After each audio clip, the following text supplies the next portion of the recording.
Φιολόλη και την κυρία Χριστοφίλου για να προσκαλέσω στο βήμα της ομιλήτριας.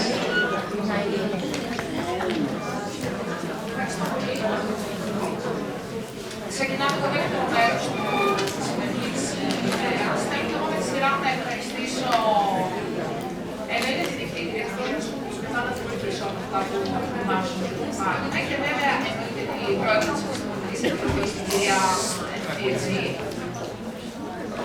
η οποία πρωτοπορεί στον χώρο της αποστήρωσης. Γι' αυτό εξάλλου φαίνεται και την χθεσινή και αυτή τη σημερινή ημέρα που είναι γεμάτο το αμφιθέατρο. Δηλαδή ήταν και στα σκαλιά. Αυτό το πούμε πολλά χρόνια. Ήταν και στα σκαλιά ο κόσμος. Λοιπόν, ξεκινάμε, έχουμε και την date λοιπόν σήμερα. Λοιπόν, ξεκινάω με το δεύτερο μέρος. Με την κυρία Φιετζή, που ξέρετε, και την κυρία Θανασά, που είναι προϊσταμένη στην κεντρική αποστήρωση του νοσοκομείου Γεννηματάς, που θα μας μιλήσουν για ένα πολύ ενδιαφέρον επαναποστήρωση ιατροτεχνολογικών προϊόντων, οικονομία ή βλάβη για τους ασθενείς και το δημόσιο. Παρακαλώ την κυρία Θανασά. Καλημέρα και από μένα. Να ευχαριστήσω με τη σειρά μου. Είναι πάντα μεγάλη χαρά να βρίσκομαι στο Λαϊκό Νοσοκομείο. Σήμερα εγώ και η κυρία Φιετζή δεν θα μιλήσουμε. Θα παίξουμε μία ιστορία καθημερινής τρέλας μεταξύ της προϊσταμένης της αποστήρωσης, που δεν είναι η κυρία Φιετζή, και η προϊσταμένη του χειρουργείου που για τις ανάγκες σήμερα θα το παίξω εγώ. Και θα έχουμε μία έτσι παράθεση μεταξύ μας, οπότε μπορούμε να ξεκινήσουμε.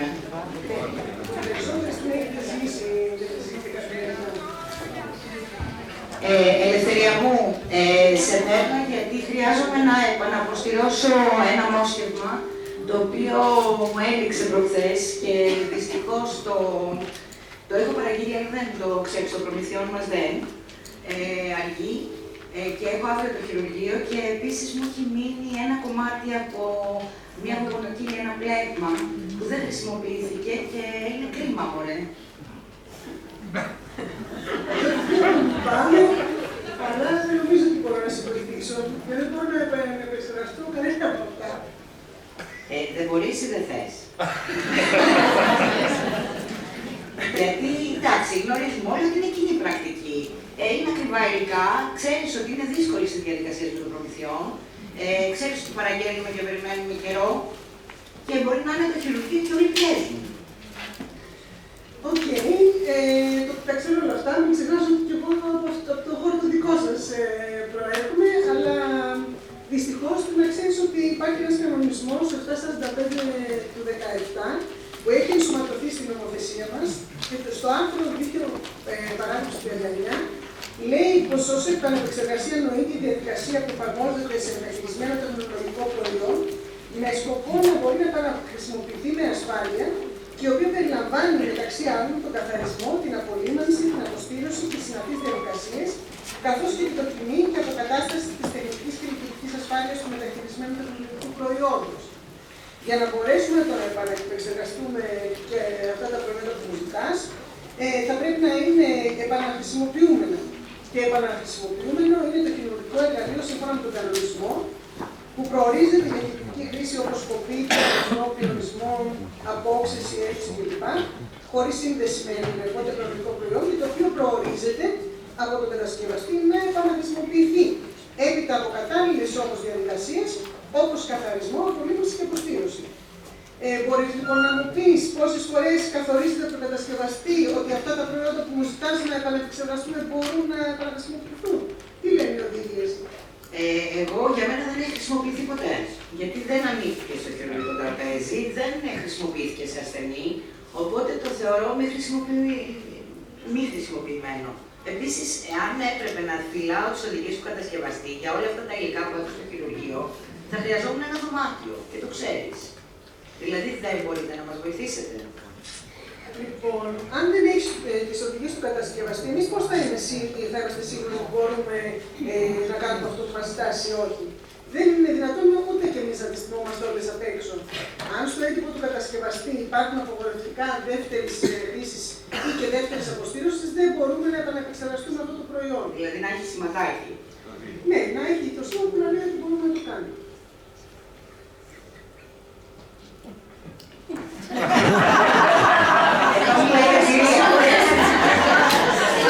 Γιατί είναι τόσο πολλά που πρέπει να κάνουμε και να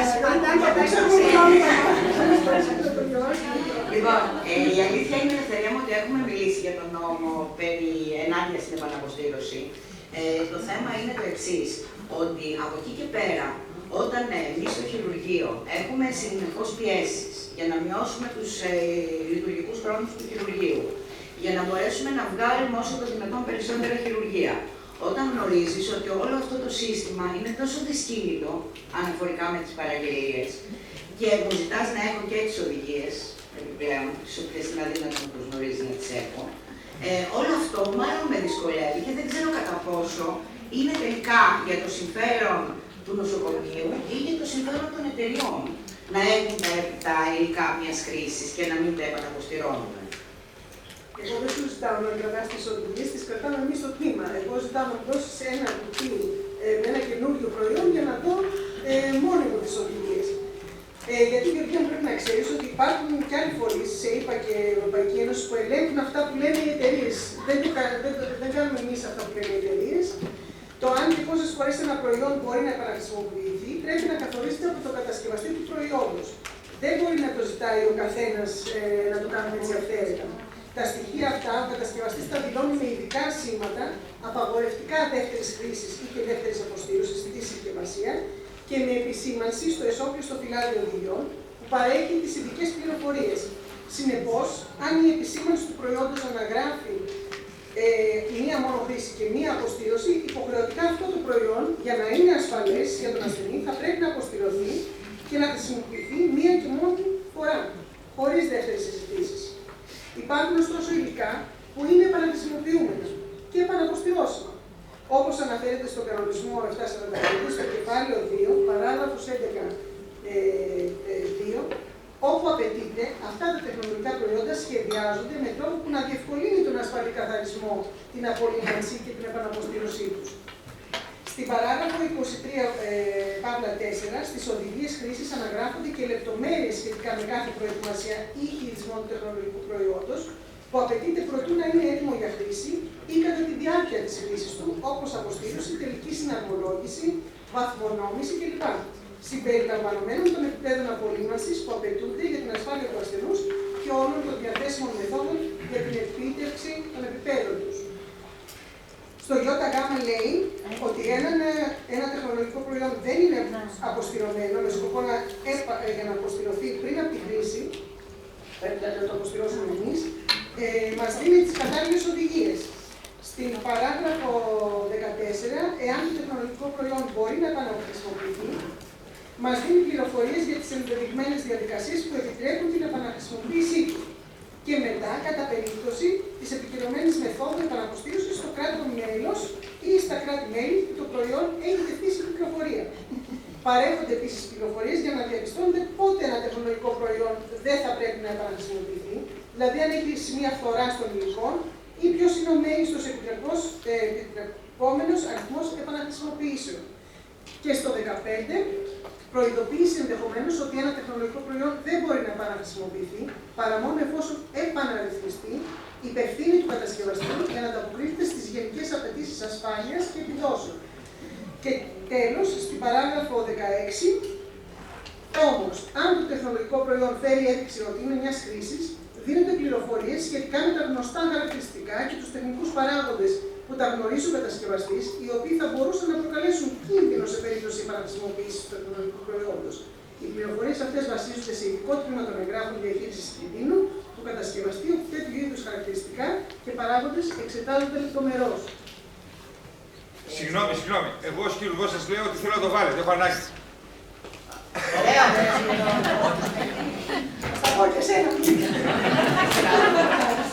Και όπως λέει ο γιατρός μου, λέει ότι το χρειαζόμαστε και πρέπει να το βάλουμε. Δεν μπορούμε δηλαδή να βάλουμε κάποια κριτήρια, τουλάχιστον μήνυμο κριτήρια, ώστε να μπορούμε και τα δύο τμήματα να κάνουμε τη δουλειά μας. Εν τω μεταξύ, γνωρίζεις πάρα πολύ καλά ότι αν εγώ Και ο χειρουργός μου, όπως λέει, θεωρεί ότι το υλικό είναι λειτουργικό. Δεν έχει χρησιμοποιηθεί. Και θεωρούμε ότι είναι ασφαλές για τον ασθενή μας. Νομίζω ότι θα έπρεπε να έχουμε τη δυνατότητα να μπορούμε να συνεργαστούμε και να μας βοηθήσετε. Θεωρείτε. Το διάβολο παίζω εγώ τώρα, αλλά λέμε. Να του πεις λοιπόν του γιατρού πως τα επιστημονικά δεδομένα αλλάζουν για το καλό των ασθενών. Κάποτε χρησιμοποιούσαμε ξανά τις σύρικες και πλέναμε και τις γάζες και τις ξαναχρησιμοποιούσαμε. Σήμερα δεν το κάνουμε αυτό πια. Στο τμήμα επεξεργαζόμαστε εκατοντάδες χιλιάδες υλικά κάθε χρόνο. 5,10 ακόμα θα ήταν τίποτα για μας. Όμως υπάρχουν τεχνικοί, οικονομικοί και ηθικοί λόγοι, οι οποίοι αναφέρονται στην τεχνολογία που λένε ότι η επαναποστήρωση δεν είναι ούτε ασφαλής, ούτε οικονομική για όσα προϊόντα δεν την επιτρέπει ο κατασκευαστής τους, για διάφορους λόγους για τους οποίους υπάρχουν και μελέτες. Λόγου χάρη, κατά την επαναποστήρωση επηρεάζεται η μηχανική αντοχή, η ελαστικότητα, η ευκαμψία, η κολώδηση ιδιότητα του προϊόντος και τα λιαντικά του. Λόγω της αλλαγής στη μεθόδου αποστήρωσης από γάμμα κοινοβολία, ή σε πλάσμα, σε οξύδιο του θηλυκνίου ή σε ατμό, μπορεί να επηρεαστούν οι φυσικοχημικές ιδιότητες των υλικών που χρησιμοποιούνται στην κατασκευή των ιατρικών βοηθημάτων, με αποτέλεσμα τη δημιουργία προβλημάτων μικροσυμβατότητας και της απορρόφησης των υλικών από το σώμα του ασθενούς και να προκαλέσουν επιχειρητική λίμωξη στον ασθενή που θα τα χρησιμοποιήσετε. Ο κίνδυνος λοιπόν να δημιουργηθούν πυρετογόνες καταστάσεις είναι μεγάλος και είναι δύσκολο να ελεγχθεί στα νοσοκομεία. Κατά την επαναποστήρωση μπορεί να μείνουν τοξικά κατάλοιπα σε απόκρυφα μέρη του βοηθήματος, της πρόσιτα, που μπορεί να είναι καρκινογόνα και μεταλλαξιογόνα για τον ασθενή. Επίσης, μετά την διαδικασία της επαναποστήρωσης, δεν υπάρχουν στα τμήματα κεντρικής αποστήρωσης η δυνατότητα για αξιολόγηση της ποιότητας των επαναποστηρωμένων βοηθημάτων και ιδίως των πλαστικών. Παραδείγματος χάρη, αλλαγές στο υλικό μπορεί να οδηγήσουν σε μια ηλεκτρική απομόνωση και εκένωση στις διαθεμίες και κατά τη χρήση τους να προκαλέσουν ηλεκτροπληξία. Τι θα πούμε μετά. Επιπλέον μπορεί να προκύψει αλλίωση των ιδιωτήτων κάποιου βοηθήματος όπως το μόσχημα που έφερες. Και αυτό να γίνει όχι αμέσως, αλλά σε λίγους μήνες ή και σε ένα χρόνο μέσα στο σώμα του αρρώστου και να προκαλέσει σοβαρή λίμωξη και πλάτη. Υπάρχουν ασθενείς που για τέτοιο λόγο έχουν χειρουργηθεί πολλές φορές μετά το πρώτο χειρουργείο τους ή έχουν χάσει ακόμα και τη ζωή τους. Και μπορεί εμείς και εκείνοι να μην το γνωρίζουν ούτε να το συσχετίζουν το συμβάν. Το ότι εμείς σαν εργαζόμενοι δεν τα μαθαίνουμε το τι σημαίνει μετά στον ασθενή, δεν σημαίνει ότι δεν συμβαίνει. Έτσι. Τα τεχνολογικά προϊόντα σχεδιάζονται και κατασκευάζονται κατά τρόπο ώστε η ρύθμιση, η παθογνώμηση και η συντήρησή τους να μπορούν να πραγματοποιηθούν με ασφάλεια και αποτελεσματικότητα. Για την αποστήρωση με όλες τις μεθόδους υπάρχουν φυσική, χημική και βιολογική έλεγχοι που πρέπει να γίνονται στο προϊόν μετά την αποστήρωση, όπως ο έλεγχος των βιολογικών δικτών και ο τεχνικός έλεγχος από την εργαλειοδότρια πριν την έναρξη του χειρουργείου. Έτσι βεβαιώνεται ότι η αποστήρωση είναι επιτυχής και έχουμε θανάτωση και των μικροβίων και των σπόρων τους. Και για την αποστήρωση με θερμινοξίδιο χρειάζεται επίσης και έλεγχος να μην έχουν μείνει και υπολείμματα στο προϊόν. Αυτές οι βασικές απαιτήσεις δεν εκπληρούνται στα ελληνικά τουλάχιστον νοσοκομεία για διάφορους λόγους. Ο κυριότερος είναι ότι η πραγματοποίηση όλων των βιολογικών και χημικών ελέγχων απαιτεί αρκετό χρόνο και κοστίζει. Και μπορεί να μην έχουν προλάβει τέλος πάντων ή να μην έχουν τη δυνατότητα γιατί δεν έχουν αρκετά υλικά. Υπάρχουν για παράδειγμα νοσοκομεία που για οικονομικούς λόγους δεν χρησιμοποιούν βιολογικούς δείκτες σε κάθε φορτίο, ακόμα και σήμερα. Παρόλο που τα τμήματα αποστήρωσής τους δεν πληρούν όλες τις προδιαγραφές. Και επίσης, λόγω επιδουσών αναγκών, είναι σχεδόν βέβαιο ότι κάποιοι έλεγχοι δεν πραγματοποιούνται ή παραλείπονται. Δηλαδή, εγώ δεν καταλαβαίνω αυτά που μου λες. Το θέμα είναι ότι εγώ γνωρίζω πολύ καλά, σαν προϊσταμένη του χειρουργείου, ότι εσείς στην αποστήρωση τηρείτε και όλα τα πρωτόκολλα και όλες τις διαδικασίες ασφάλειας και είστε ένα τμήμα στο οποίο εμείς βασιζόμαστε. Άρα, δεν θα μπορούσες να καταστήσεις αυτά τα υλικά ασφαλή για τον άρρωστο και για την διαδικασία της επέμβασης. Έχεις δίκιο, Γεωργία μου, μόνο στο ένα μέρος. Έτσι, το προσωπικό της αποστήρωσης είναι τεχνικά εξειδικευμένο λόγω των σπουδών και της τεχνικής εμπειρίας του. Στη γραμμή παραγωγής όμως, όπως θα ήταν σε ένα εργοστάσιο. Η εξειδίκευση όμως αφορά μόνο στο κομμάτι των διεργασιών επαναπεξεργασίας, αλλά όχι όμως και στα υλικά. Τα υπόλοιπα είναι λίγο πολύ περίπλοκα και περίπλοκα. Γιατί είναι κάτι που αφορά τον τεχνικό φάκελο κάθε υλικού, όμως θα προσπαθήσω να σας το δώσω να το καταλάβετε με απλά λόγια.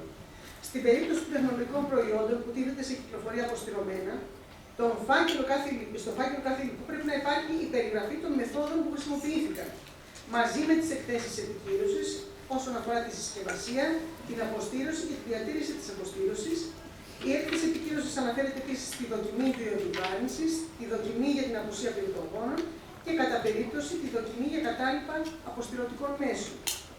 Ακόμη, αφορά βασικά στοιχεία δεδομένων που παρέχονται στη βάση δεδομένων του UDI που μιλήσαμε πριν, τη Unique Device Identification, είναι η μοναδική ταυτοποίηση της συσκευής, όπως ονομάζεται, και μαζί με το UTI-DI, σύμφωνα με τα άρθρα 28 και 29 του κανονισμού, ο κατασκευαστής παρέχει σε αυτή τη βάση δεδομένων και όλες τις ακόλουθες πληροφορίες που αφορούν το ίδιο το τεχνολογικό προϊόν.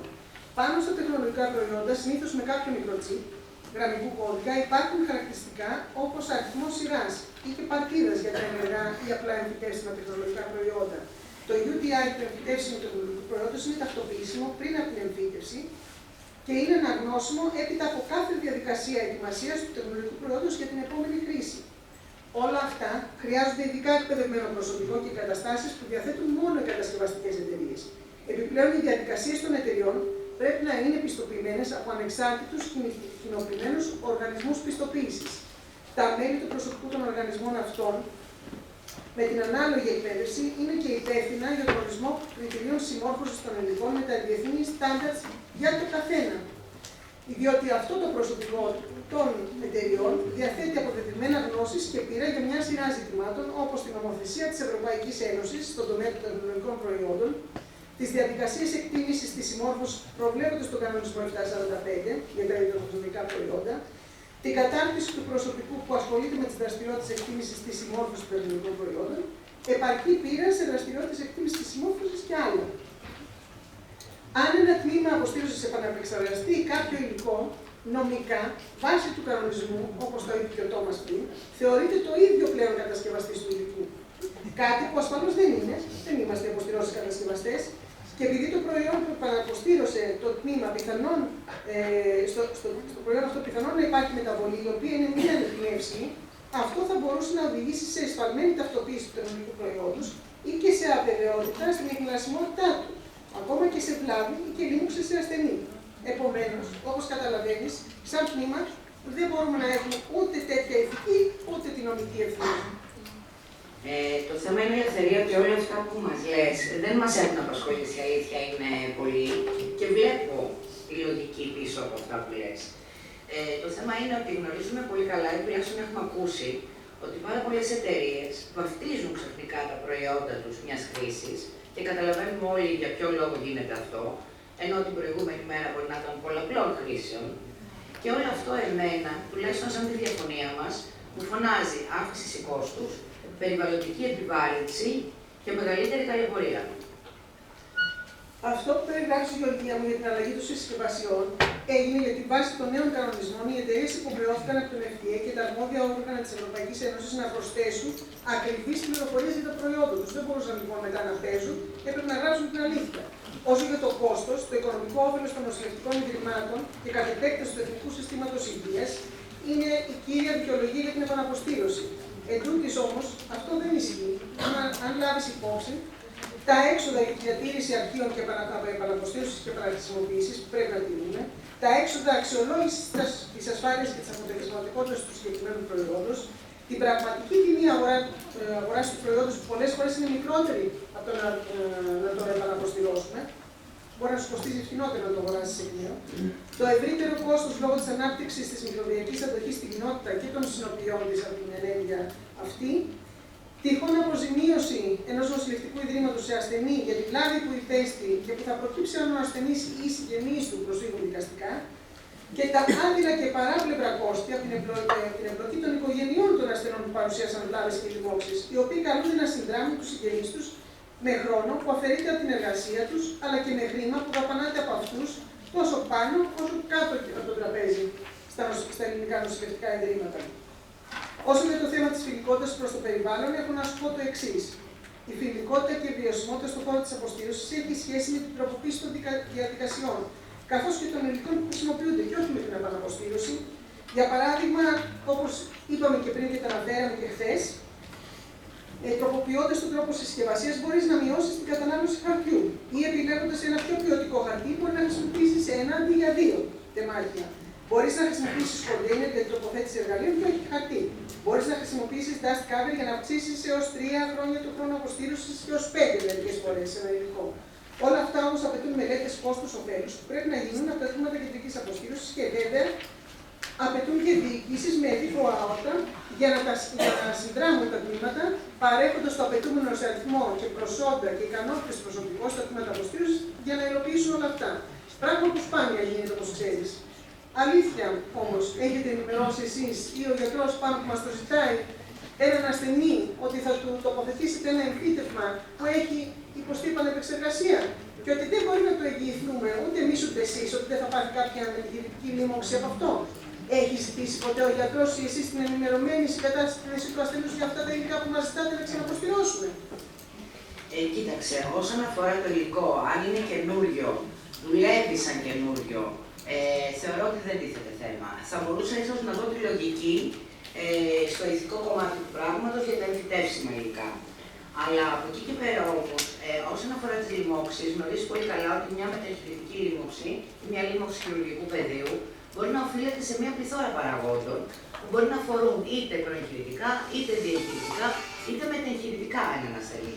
Δεν θα μπορούσα λοιπόν ποτέ να πω με σιγουριά ότι το υλικό το οποίο θα χρησιμοποιήσω, επειδή επαναποστηρώθηκε, θα μου δημιουργήσει μεταγχειρητικά λοιμώξη χειρουργικού πεδίου. Τα καταλαβαίνω όλα αυτά που μου λες και τα ακούω, αλλά όμως μόλις σου εξηγήσω ότι μπορούμε εμείς σαν αποστήρωση να κοιτούμε μόνο το κομμάτι της αποστήρωσης και όχι της ασφάλειας, ούτε και της καλής λειτουργίας. Επίσης, σε περίπτωση που κάτι άσχημο συμβεί σε έναν ασθενή και μας κάνει μια μήνυση, να ξέρεις ότι θα εξεταστούν όλες οι παράμετροι που αναφέρεις σε μια ενωτική εξέταση. Εμάς και σε ένα δικαστήριο, έτσι. Εμάς, σαν επαγγελματίες υγείας, μας ενδιαφέρει να κάνουμε πάντα αυτό που θεωρείται ηθικό και νόμιμο.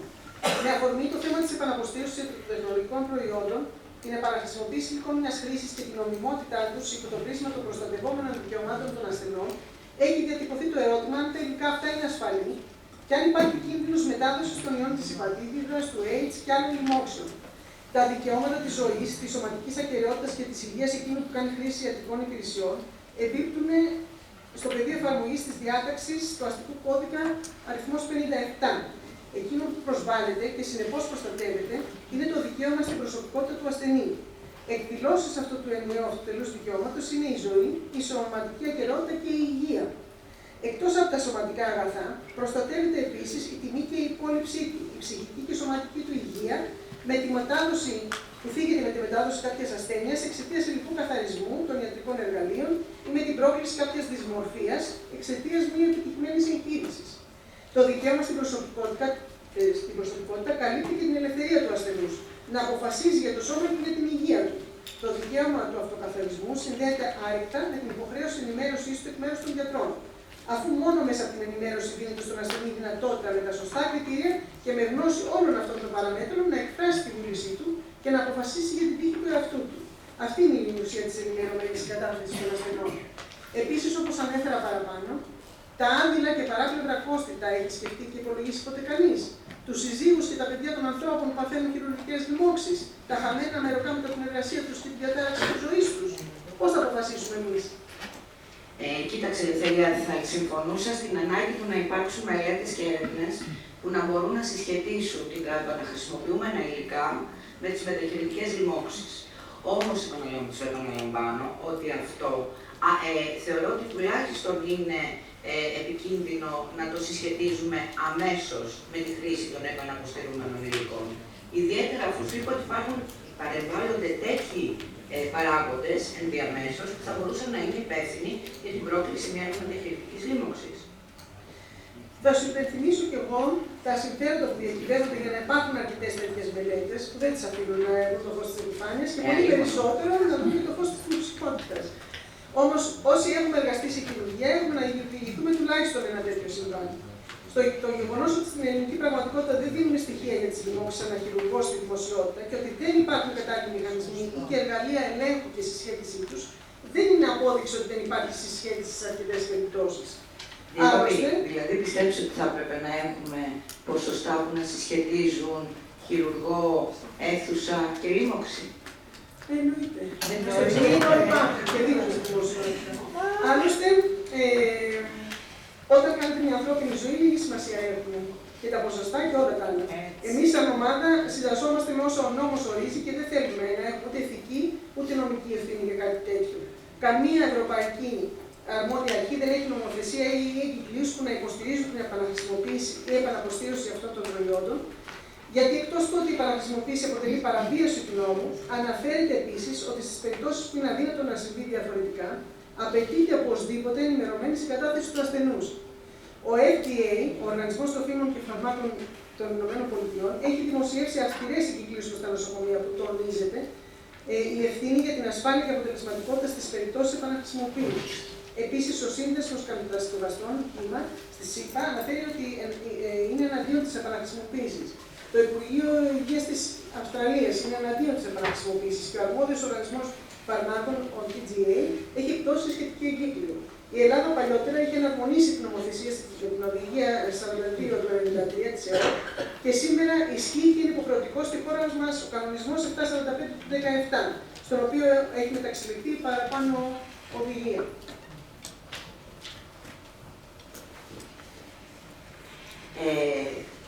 Μου πήδηξες κείμενο. Λοιπόν, η αλήθεια είναι, Ελευθεριώτη, τώρα σκέφτομαι, κάτι είχα διαβάσει σε μια εφημερίδα για μια αποζημίωση που είχε εκδικαστεί σε ένα νοσοκομείο. Ήταν περίπου πάνω από $500.000 ευρώ, ή κάνω λάθος? Για αυτό που είπες για τα δικαστικά έξοδα και τις εκδικάσεις αποζημιώσεων σε μεταχειρητικές δημόξεις. Περίπου τώρα γιατί θα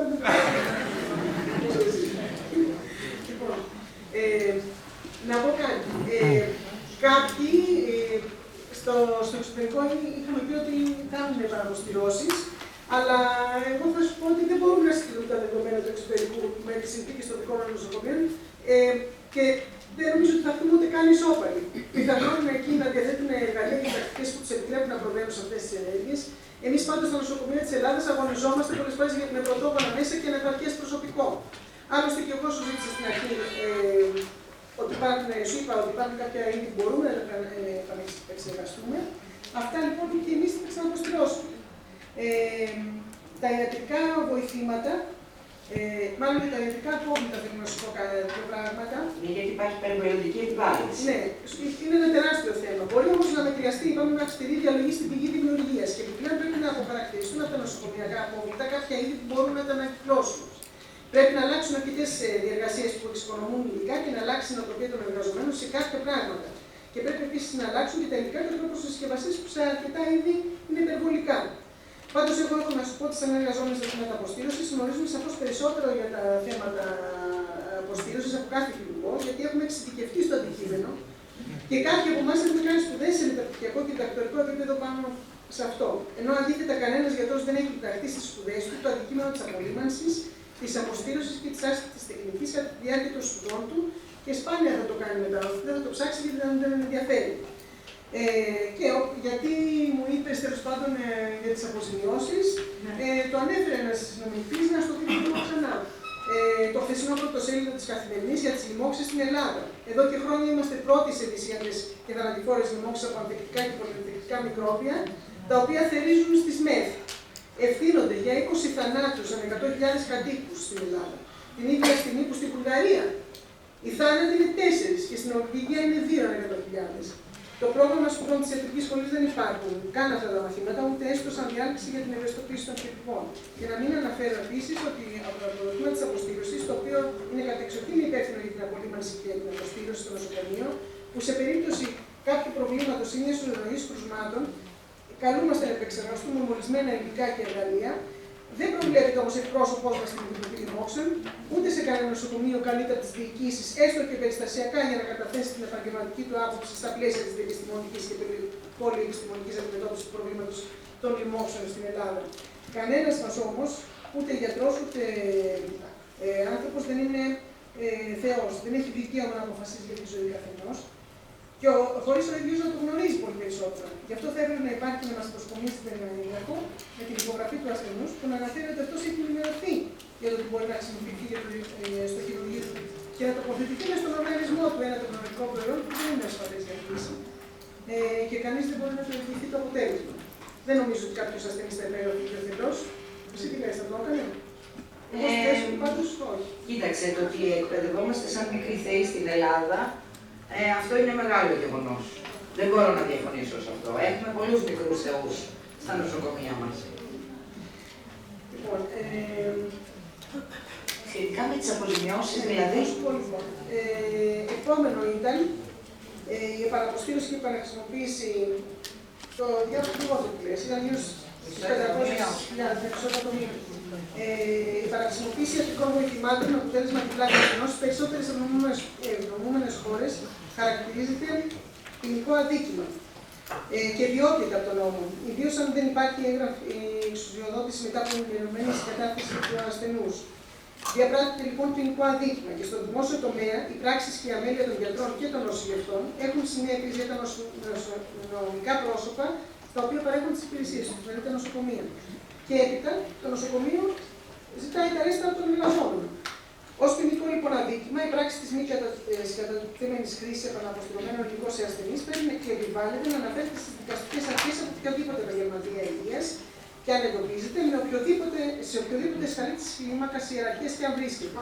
Στο εξωτερικό, αφαιρείται και η άδεια εξασκήσεως της ιατρικής επιστήμης αν και ο γιατρός παραπέμπεται αρμοδίως.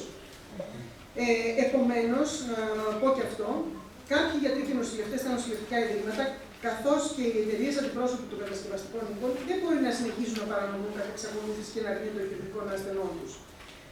Στο άρθρο αυτό της εφημερίδας που σου έδωσα της Καθημερινής, προχθές ήταν, ο Γκίκας Μαγιορκίνης προτείνει το βρετανικό μοντέλο αντιμετώπισης των νοσοκομειακών λοιμώξεων στην Ελλάδα, δηλαδή την παρακολούθηση της ποιότητας της παρεχόμενης υπηρεσίας από το προσωπικό, την έλευση της μικροβιακής αντοχής και των νοσοκομειακών λοιμώξεων και έτσι είναι σε θέση να προτείνει τρόπους αντιμετώπισης τοπικά.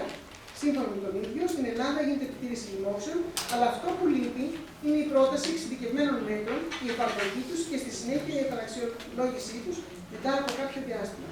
Παρά την άποψή μου, ως ειδικός αλλά και η ιατρική μου άποψη, υπάρχουν μεγάλα κενά στο σύστημα. Άρα λοιπόν μου λες ότι δεν παρανομώ μόνο εγώ, παρανομείς και εσύ. Αν δεν έχεις το υλικό. Οπότε, επειδή εδώ νομίζω ότι θα τελειώσει όλη αυτή η διαφωνία των δύο τμήματων, μιας και επί της ουσίας συμφωνούμε, θα θέλαμε συμπερασματικά να τονίσουμε και να πούμε υπάρχουν σοβαροί, ηθικοί, τεχνικοί, οικονομικοί λόγοι που η επαναποστήρωση υλικών χαρακτηρισμένων από την κατασκευή τους ως τέτοια, ως μιας χρήσης δηλαδή, που βάζουν σε κίνδυνο τον ασθενή, το φορέα και τα τμήματα του νοσοκομείου. Άρα λοιπόν θα πρέπει να το σκεφτούμε όχι μία, όχι δύο, όχι τρεις, 103 φορές, την επόμενη φορά που θα δεχτούμε έτσι αβασάνιστα στις αποστηρώσεις μας υλικά χαρακτηρισμένα σε μιας χρήσης για επανεπεξεργασία. Ένα λεπτό κύριε, ένα λεπτό. Σας ακούω τόση ώρα που μιλάτε, που λέτε. Δεν με νοιάζει τι λέτε. Αυτά που είπατε, τα ξέρω και τα ξέρω και πολύ καλύτερα. Δεν μπορώ εγώ να έχω ένα χειρουργό όμως πάνω από το κεφάλι και να φωνάζει. Σου δίνω εντολή τώρα προϊσταμένα επαναποστηρώσεις τα υλικά. Και θα σου δώσω και εγγράφους. Τελείωσε. Να είστε σίγουροι ότι εγγράφος δεν θα τολμήσει μετά την νομοθεσία που ισχύει να το δώσει κανένας. Να πάει να πείτε στον ασθενή που δεν μπαίνει ή δεν αποστηρώνεται. Δεν θα μπει, δεν θα πάει να πει στον άρρωστο ότι ο άρρωστος δεν θα μπει στο χειρουργείο, περιμένει ένα μήνα και δεν έχω υλικά και δεν θα μπει στο χειρουργείο. Παίρνεις εντολή τώρα.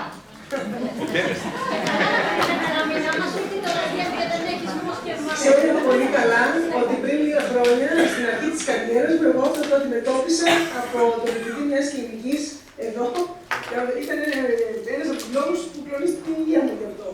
Αλλά και ξέρω πόσο γερά νεύρα και πόσο αντίσταση θέλει να δώσει σε εκείνη τη στιγμή.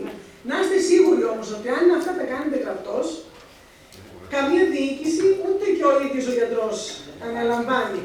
Εμάς το Επιστημονικό Συμβούλιο είχε δώσει διπλωματική απάντηση στον διευθυντή τότε ότι μπορούσε να το κάνει εφόσον μας προσκόμιζε έγγραφε η αίτησή του για την επαναποστήρωση του προϊόντος. Τέτοια αίτηση σε μένα δεν ήρθε ποτέ, χειρόγραφη και την υπογραφή του γιατρού, γιατί ήξερε πως θα το έφτανα στα άκρα και θα τον μάθαινε όλη η Ελλάδα. Έτσι. Οπότε δεν ήρθε ποτέ κάτι τέτοιο και σιγά σιγά το θέμα αυτό κατανοήθηκε γιατί το Επιστημονικό Συμβούλιο δικαίωσε εμένα ως προϊσταμένη και όχι το διευθυντή της κλινικής. Όχι, αν θα με επιτρέπετε να προσθέσω, το θέμα ποιο είναι. Το θέμα είναι να λειτουργούμε και να δουλεύουμε σαν επαγγελματίες με ασφάλεια και για τους εαυτούς μας.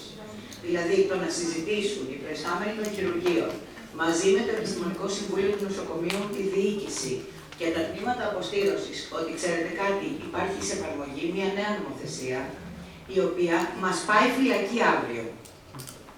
Νομίζω ότι όλοι θα μπουν στη διαδικασία να βάλουν κάτω έτσι σε έναν τουλάχιστον αποτελεσματικό διάλογο του τι πρέπει να γίνει και πώς να γίνει.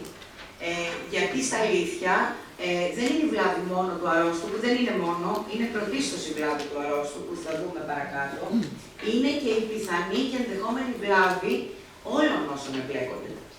Και αυτό ξεκινάει από τα χειρουργεία, από τους αγαπητούς γιατρούς, από τους αγαπητούς συναδέλφους στα χειρουργεία και φτάνει στα τμήματα αποστηρώσεων και στις διοικήσεις των νοσοκομείων. Οι οποίοι όταν υπάρχουν συνεχώς μηνύσεις στα νοσοκομεία για ευθύνες, έρχονται να πληρώσουν δικαστικά έξοδα και αποζημιώσεις που πριν λίγο καιρό και πριν κάποια χρόνια δεν τα γνωρίζαμε στη χώρα μας. Τώρα πια ζουν όλοι με το φόβο του να δεχθούν έτσι, μία μήνυση και να πρέπει να μπουν στη διαδικασία να αποδείξουν ότι δεν είναι ελέφαντες. Τουλάχιστον να μην αποδεικνύουν τα τμήματα αποστήρωσης κάθε φορά ότι δεν είναι ελέφαντες. Αυτό να το κάνουμε. Μας λέτε εσείς να τους ενημερώσετε τον άρρωστο. Και εγώ εκεί πραγματικά και ενημέρωσα άρρωστο και δεν λέμε, δεν είναι κύριε μου, με τέτοιο πράγμα ο γιατρός. Εγώ άμα το ήξερα, ότι δεν ξέρει το άμενα. Το θα έχουμε και γιατρό και νοσηλεία και κλπ. Να πεθάνω, με ρώτησε εμένα κανένας. Όχι, αύριο που θα τα έχετε όλοι. Σε ένα μήνα που θα τα έχετε όλοι. Λοιπόν, συνεχίζοντας τα συμπεράσματά μας, κατά την επαναποστήρωση είναι δυνατόν να μείνουν τοξικά κάκαρα κατάλοιπα στον ασθενή με καρκινογόνο ή και μεταλλαξιογόνο δράση. Να προκύψουν αλλοιώσεις στα πλαστικά που δεν είναι καθόλου μελιτέο όταν ξαναμπούν κλίβανο και καούν και ζεσταθούν, τα οποία θα οδηγήσουν σε ηλεκτροπληξία και βλάβες στον ασθενή και το προσωπικό του χειρουργείου.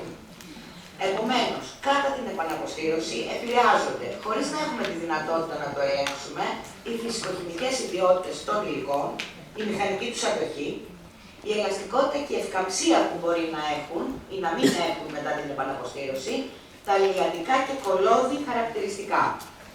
Η πιστή τήρηση των οδηγιών αποστήρωσης, των κατασκευαστικών, ιατροτεχνολογικών προϊόντων και η πειθαρχία είναι επιβεβλημένη για την ασφάλεια και την ποιότητα των υλικών. Η υγεία και η ασφάλεια των ασθενών και του προσωπικού είναι ευθύνη όλων και υποχρέωση των τμήματων της αποστήρωσης. Και αυτό θα πρέπει να το ξεκαθαρίσουμε ότι η τελική ευθύνη για την απελευθερωθεί ένα υλικό είναι μόνο του τμήματος αποστήρωσης και κανενός άλλου. Είναι καθήκον όμως της πολιτείας να συμπληρώσει τα νομοθετικά κενά, να εκτελεί έλεγχο της εφαρμογής της νομοθεσίας και προς τις εταιρείες, αλλά και των συνθηκών ασφαλείας. Είναι ευθύνη των τμήματων των χειρουργείων και των τμήματων αποστήρωσης να βάλουν φρένο σε επικίνδυνες πρακτικές. Εγώ και η Ελευθερία σας ευχαριστούμε για την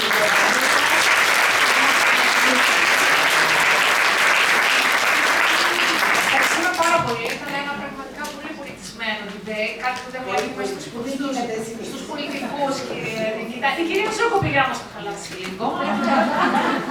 Με την παρέμβαση. Λοιπόν, ξέρω ότι